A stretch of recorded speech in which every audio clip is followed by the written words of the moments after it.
Well, Arlen gifted us with more cookies. Yeah. How could we not take more cookies? We are more cookies. All right, so starting our open mic. For the first time on the roulette, please welcome Aaron Raymond. So I just kind of walked over here earlier today and saw the sign about the open mic, and I thought it would be cool to say a few poems that I had. So the first one is called "Verily I Say to You, My Beautiful Friend." Beauty, the word unjustly describes. In her eyes, stellar valleys unbounded, burning flames, dark flicker soft with a coaxing, outstretched palm of brown. Butter, oh how sweet the scent that lingers. Between the colored strands are fingers. They sing of passion, water plucking stone, dance along riverbeds, smooth and cold. And the other one, thank you, is called 2:30 a.m. and I wrote it at 2:30 a.m. Wow! Yeah. Those are the best kind. Yeah. I actually go to college at College Station, A&M. Wow. Yeah, so I was in the computing lab. I was working on something, so I wrote this. I don't know if it's that good, but anyways. So, riding dark dust and air while here in my bed, night's black mass pulsates along the seams. Thoughts lush of sweet-tasting skin thread and heavy breathing rich with singing. They rush through into my chest and thighs and legs. They rush like a fleshy fire over momentarily. They rush like a train that has to get going away from here to that over there station. But oh, that station isn't nearly coming. The weeks draw out here as the flame sags and droops. Its tip softens about, loses any heat to singe, the memories it burned from to lick up and sing.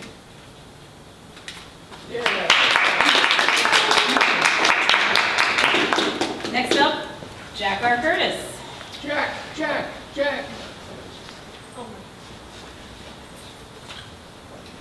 Being a very spontaneous type, I don't have a whole lot to contribute to this one.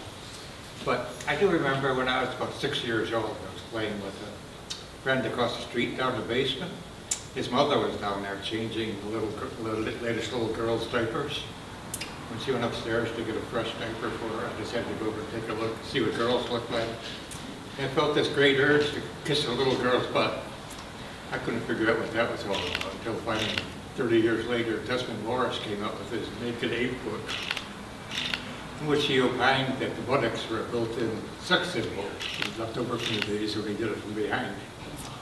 So, oh, that's what that was all about.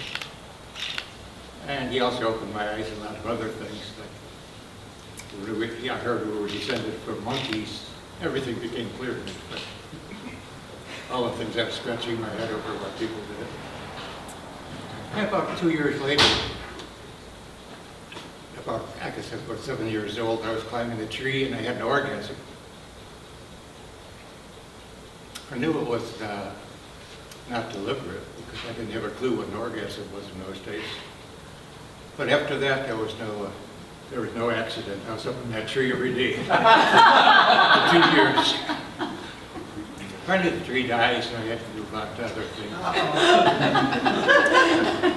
Onward and upward, they say, but it's hard to imagine getting higher than a tree.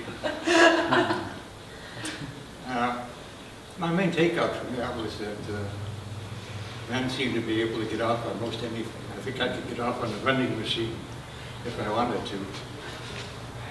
It wouldn't be a real growth experience, but I might get a free refreshment.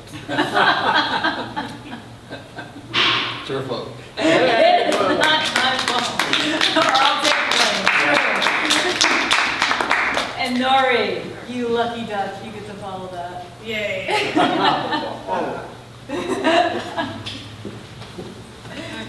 Hello, everyone. Welcome back. Thank you. It's good to be back. So I have 2 poems to read in a sequence, and I suppose these are a little different. I have to confess, I didn't learn what the theme was until yesterday. So they aren't quite as overtly sexual. I'm sorry about that. I'll make up for it eventually. But they kind of describe my journey to reaching my accidental orgasm. Because, to make a long story short, I went through a 3-year hiatus where I had no contact with anybody of any nature.